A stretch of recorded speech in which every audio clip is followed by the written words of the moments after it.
Okay, everybody. So I actually believe this could be the end of Steven Crowder. The end of Steven Crowder as we know it. Never before have I seen such an overwhelming, broad push to hate Steven Crowder from the left and from the right. Bro has really fucked up this time. Or should I say he's been doing a series of serious fuck-ups behind the scenes for a very long time, and now it's all coming to the surface. Now, if I were to rewind all of this to the furthest back event I can remember myself, it would be this big scandal that occurred about a year ago when the Daily Wire offered Steven Crowder a $50 million contract. Steven Crowder declined and leaked it. And of course, Ben Shapiro had this response. My response to Steven Crowder's despicable betrayal. This is a bit old, but we'll take a look at it. Well, folks, I'm sure many of you have seen the controversy that has broken out between, I would say, our former friend Steven Crowder and those of us here at the Daily Wire. Either this has to stop, or I'm going to have to stop. And it makes me sick to my stomach. I know that my business partner, Jeremy Boring, has made him sick to his stomach as well, because we had always considered Steven a friend. I was Steven's first lawyer. I helped negotiate his contract with Fox News going all the way back. It's got to be at least over a decade. And Steven and I had always been very friendly. I know Jeremy was even friendlier with Steven, had counseled him in very rough times. I had personally attempted to intervene when Steven was demonetized in June 2019 on YouTube. I actually sounded off so loudly that the people at YouTube reached out to me, and Susan Wojcicki, the head of YouTube, got on the phone with me, and I reamed her out over demonetizing. Isn't that great? Hey guys, isn't that fucking awesome that like YouTube is this in bed with channels that are like career TOS breakers? Like, isn't it cool that Ben Shapiro got on the fucking phone with the then CEO of YouTube to work out Steven Crowder, the fucking constant TOS breaker, the guy who does like minstrel shows on his show?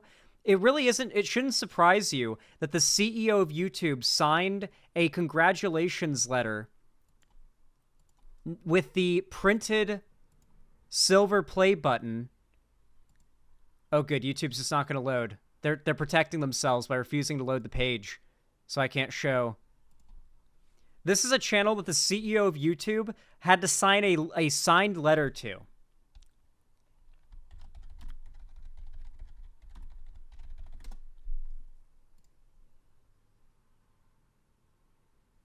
Everyone has. This channel has over 100,000 subs, which means they have received the silver play button. And not only that, but a signed like letter from the CEO of YouTube. The bio is not a real man, but a biological woman living as a man. This channel, I remember when they had 16,000 subs thinking, this channel won't go anywhere when they've got a slur in their YouTube channel name. I'm sure YouTube's good. YouTube CEO dreams of being able to write the N-word on a play button. Oh my God, the day the right-wing conservative channel that goes by like, I don't know, the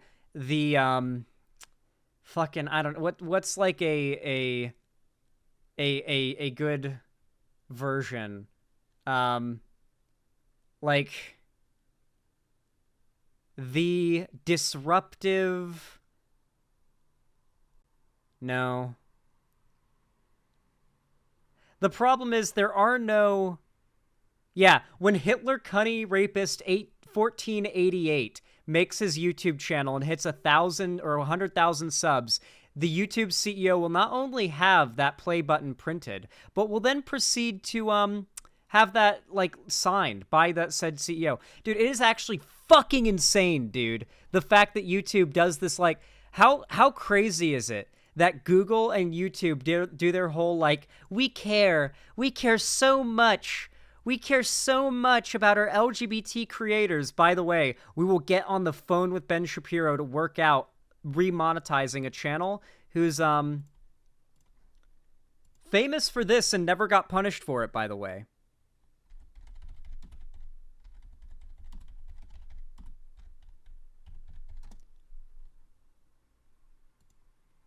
Who remembers this? This is what, oh yeah, this is what he was demonetized for. This was a whole bit. I wish we had the full video. I wish we had the whole video of it, but this is Steven Crowder. You can guess what he's doing. He's like drowning like a blonde white doll to symbolize like killing the white people. He does like a whole bit where he's like murdering white women by drowning them. It is like, because he's supposed to, it's yeah. Careful, Zan, don't get false striked for something Crowder did. That is true. Just showing this might get me a false strike for hate speech because I'm a small lefty channel. But apparently, after Crowder was demonetized for that, Ben Shapiro got on the horn with the CEO of YouTube and had her fix, quote unquote, the demonetization personally. By the way, Dylan Burns is currently still fully demonetized with multiple double downs by YouTube with the claim that his content is pro-terrorism. You literally cannot get by as a lefty content creator these days without like dodging false strikes and channel deletions left and right. Yet it seems like all of the biggest channels right now are really getting into like right-wing politics, you know? Like even the non-political channels are like, they're getting on board with this new era of like Gamergate 2. You've got like Boogie2988 is on Twitter talking about how video games now are meant to shame white men. Like everybody's jumping on this bandwagon now. And it's more obvious than ever that there is no big social media platform right now that actually cares. YouTube isn't cracking down on hate speech or misinfo or any of this shit unless you're a lefty channel covering it. Like if I dare to do a video about like vaccine misinfo, I will get striked. I cannot do any videos about vaccine deniers. I will get immediately striked. Every single video I have done on the vaccine has gotten me striked, and I've had to like get it unstriked. I do not do any videos about vaccines anymore. It always either gets blocked, best case scenario, or striked falsely. And after like 50 double downs on it from YouTube, they'll eventually roll it back and admit it was a false strike. The fact that they doubled down on it 50 times and then on attempt 51 to appeal, then they finally admit it was a false strike all along. It's just, what a shitty site. What a shitty site YouTube is. Stephen, and I hope it made a difference. Sorry look, for that I think that Stephen is Sorry for the stun lock. It's not related, but let's resume. an incredibly talented comedian. I also think that what he is doing to my friend Jeremy Boring right now is one of the most disgusting things I have ever seen in politics. It really is one of the ugliest things I've ever seen. In order to understand what's happening, I think you have to understand a couple of things. So, for those who missed the story, basically, we offered Stephen a term sheet, a non-binding term sheet. A non-binding term sheet is exactly what it sounds like. It is a list of terms for a proposed negotiation for a contract. And then negotiation happens, then you come to a final contract. That is what a non-binding term sheet is. His agent had solicited us to make him an offer. This is when he was in his closing days with the Blaze. And so we sent him over a non-binding term sheet for $50 million over the course of 4 years with an additional 2-year option at $25 million. That is, as it sounds like, a lot of money. But we thought that Stephen is worth it because Stephen is, again, an incredibly talented guy. Isn't it insane that no lefty figure in the history of lefty figures has ever seen this amount of money, like, across their entire career? Let alone in one single deal? Like, not even a fraction? There will never be this much money on the left, ever. Ever, ever, ever. You will never see a lefty figure able to brag about their compound having 2 skate parks in the property, one underground. Maybe that's a good thing, but I also think it's not the best when right-wing figures are like the worst people on earth and they are not being penalized by the platforms they upload on anymore. People who call them out are, and people who call them out are being suppressed, and they aren't necessarily prone to do well in the first place. The left is at a distinct cultural disadvantage on the internet. I don't think this will ever change. The fact is that the clickbait that the right makes, the content mills and the hate clicks are too appealing and possibly even vital for these platforms to operate financially. Like, Twitter at this point thrives on the constant chaos. YouTube at this point might be making whatever small profit they make. It wouldn't be a profit, but because they're not making a profit, they're losing money. But regardless, the income they make from YouTube is probably made majority through hate clicks, rage clicks. That's got to be the majority of YouTube's viewership at this point. Twitter, definitely. Instagram, probably, outside of, like, thirst posting. Facebook, for sure. All these platforms incentivize hate. And they say they punish it. They virtue signal that they're against it. But they enable it in every way behind the scenes. And I feel like that's a huge problem. But that's not the point of this video. That's not what we're here to talk about today. I don't want to get too stun-locked. I don't want to get too sidetracked, too off topic. When this came out, when this whole scandal occurred, we didn't really think much of it. We just kind of said, wow, that's a lot of fucking money. And then we just kind of made fun of everybody getting offended at Steven Crowder turning down the money and saying that they're all just triggered and upset. But then, Steven Crowder's ex-wife, Hillary, posted leaked Ring doorbell footage of Steven Crowder just absolutely verbally berating her.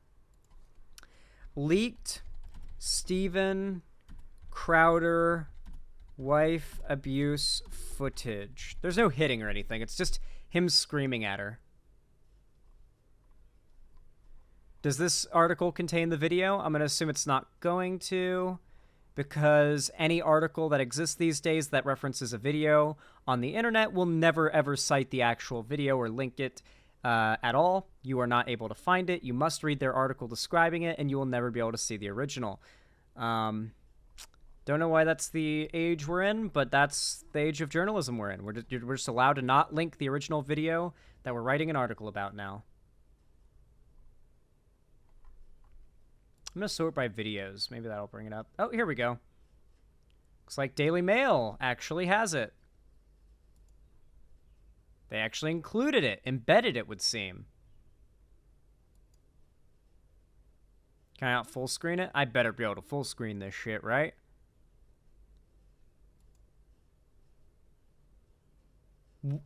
Is my Chrome crashed? What is happening? Not Chrome, but you know what I mean. Okay. You good, Daily Mail? Are you going to handle it? Yeah, all right, there we go. I guess we're not good. We watched 5 seconds. There we go. Oh, it's back. No, you just did it.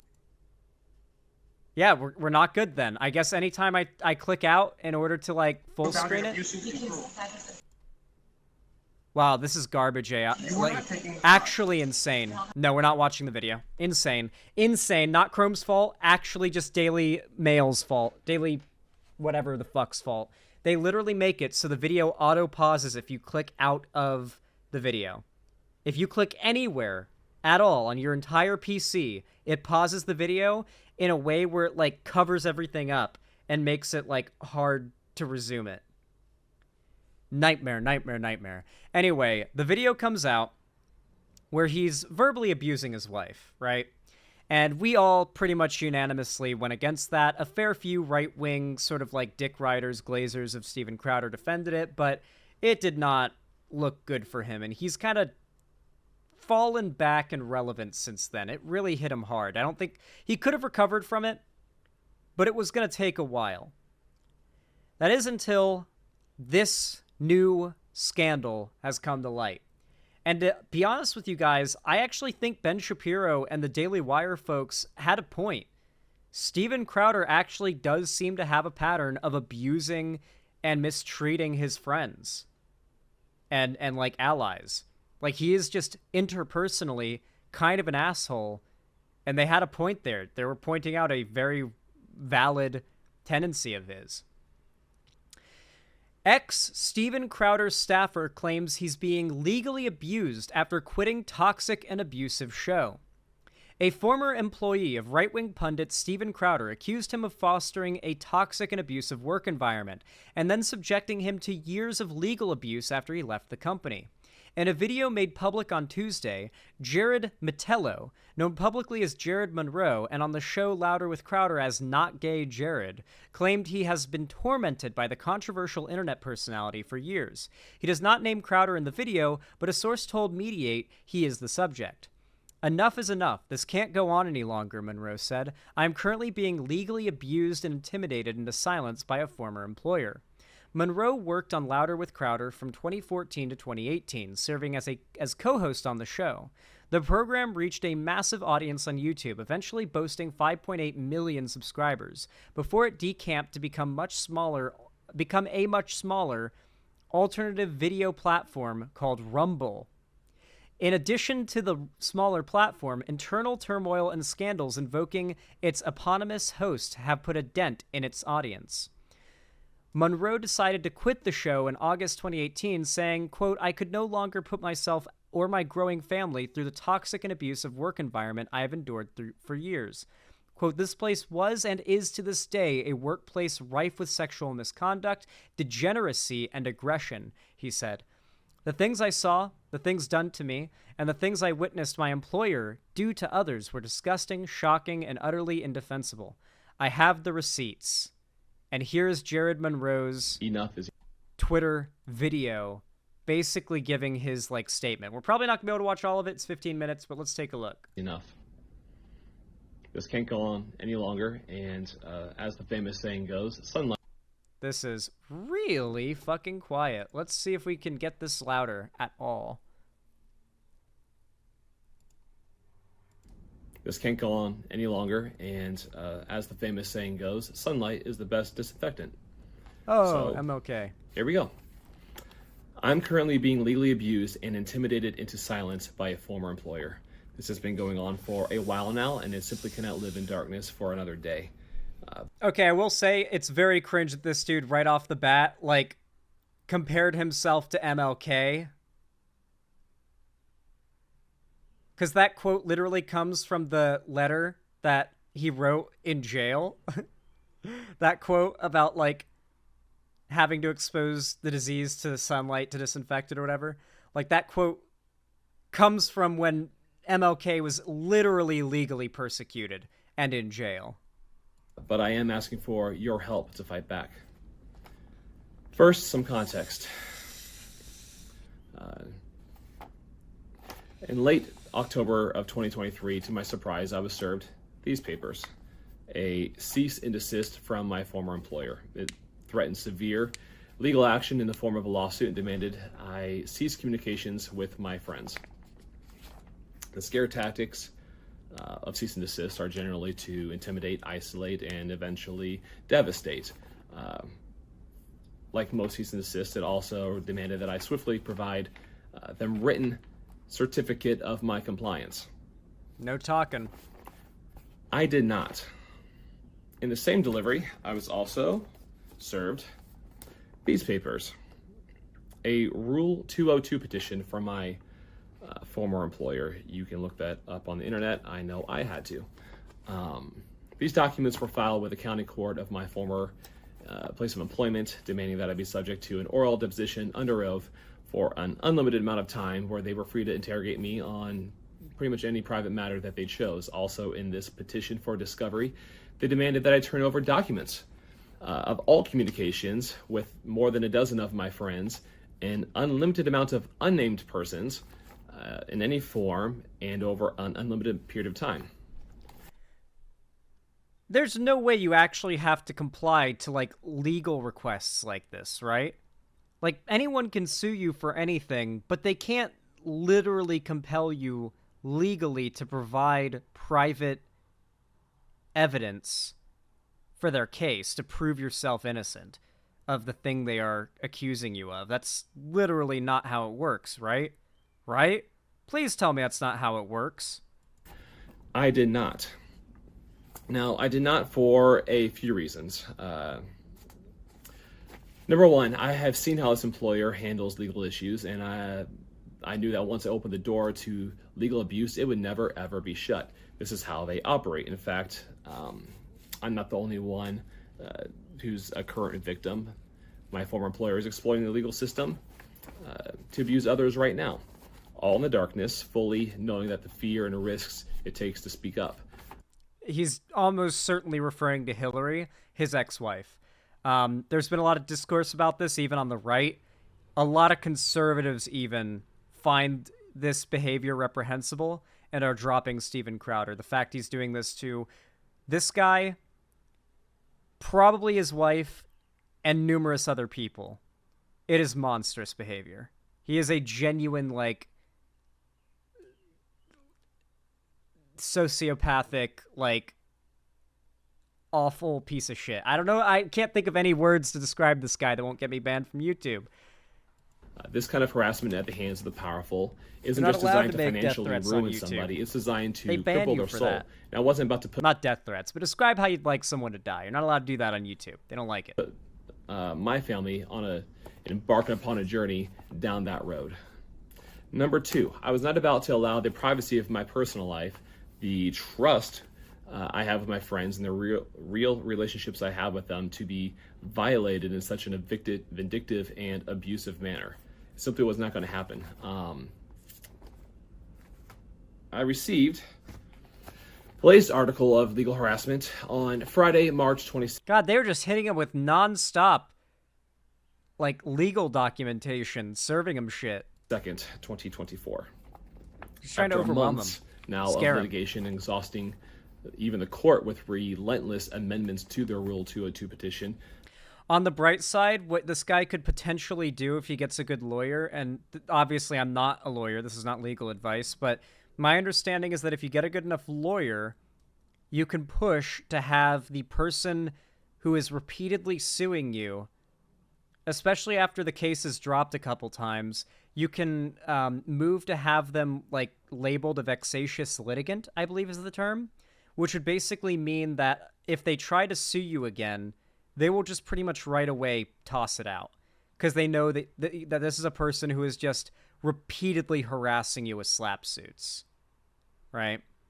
So you could potentially try and get them labeled a vexatious litigant and not only stop whatever current case they're going up against you with, but to ban them, essentially, from going after you legally in the future, because they'll basically be put into a database within the court system to know that they are an abuser of the court system, and they're a time waster and a resource waster and a money waster.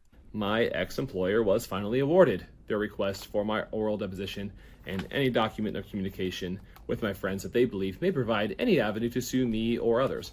That's insane. The court can mandate you provide incriminating evidence that may or may not exist. That is fucking insane. As it stands, they await my forced cooperation. I will not. I will continue to fight. Now, here's the big question, is what was their entire reason for this harassment and the basis for their claims? These documents, an NDA. Some more context. I signed this separation agreement, an NDA, containing a strict and very broad non-disparagement clause many years ago. I voluntarily left my job after deciding I could no longer put myself or my growing family through the toxic and abusive work environment I had endured for. Okay. This is actual legal advice, but always talk to a lawyer first. Do not think that just because you signed a contract, if you have already, you're fucked and that's it. Challenge it in court. Companies do it all the fucking time because they've got big legal teams that know that they can and how to do this. Like contracts, legal contracts are not as ironclad as you would think a lot of the time. A lot of the time they can be challenged in court and be nullified based on circumstance. So, for example, if he made a move perhaps to have this NDA nullified, thus removing any cause for lawsuit on the part of Crowder or the Louder with Crowder team and company and LLC.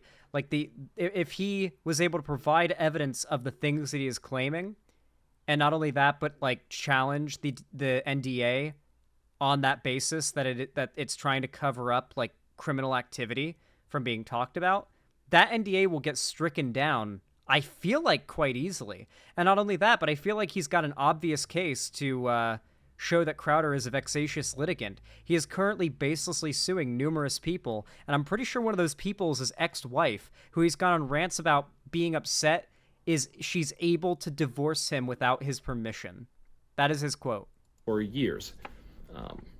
This place was and is to this day a workplace rife with sexual misconduct, I believe that. degeneracy, and aggression. The sexual misconduct thing, I completely believe it. They literally made, like, they were proud of the fact that they consider sexual harassment like a thing that is what men do. You know, if there were any women in that studio, you better believe they were constantly sexually harassed. The things I saw, the things done to me, and the things I witnessed my employer do to others were disgusting, shocking, and utterly indefensible. Yeah, Crowder has been accused numerous times of touching other dudes like dicks and balls as well. Like he'd find excuses, like he'd nut tap them, or like just like concho dudes to touch their assholes. Yeah, he's been accused of that a few times. I have the receipts. This all took a serious toll on my personal health. To the point near the end of my tenure, the work environment had become so toxic that I had to be admitted into a heart hospital. And after many Christ. tests, I was ultimately put on anti-anxiety medication. This condition was something new to me. I had no history of it prior to my employment there and have never been treated for it since. Now, when I decided to resign, my wife was pregnant with our firstborn child. It was a terrifying position to be put in, but I absolutely knew that I could not be the husband or dad I was called to be for them in my current state. Something had to change, and if I couldn't change my work environment, then it was time for me to remove myself from it. I was fully aware that willful. Isn't it nice to know that, like, according to Ben, the CEO of YouTube has a direct, like, support for Crowder and remonetized him after that, like, minstrel show bit? That this guy, who's, like, a behind-the-scenes abuser, has, like, direct YouTube high-up CEO remonetizing you after you break TOS definitively support? I really hope one of these days I can, like, get into a conversation with, like, a high fucking known journalist and just dump this info on them. Like, I've got the story that is going to break the internet for a while. Here is the CEO of multiple pieces of evidence that the CEO of YouTube is not only knowledgeable of blatantly hateful and TOS breaking content, but has a direct line with some of the most notorious TOS breakers and hate spreaders on the platform by phone. Here is them talking about it. And here are the countless right-wing YouTubers who break TOS constantly, who get striked. And then here's all the lefty channels who are still demonetized and striked and banned for no reason, because of false reasons. There's clearly an algorithmic tuning here going on. Regardless, I'm so glad to see that Steven Crowder's abuser ass is getting absolutely cooked.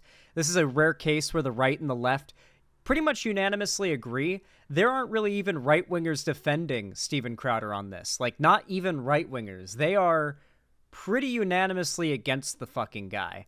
So, with all that said, I mean, we might be watching Steven Crowder's downfall in real time, and I'm happy to say that this might be the start.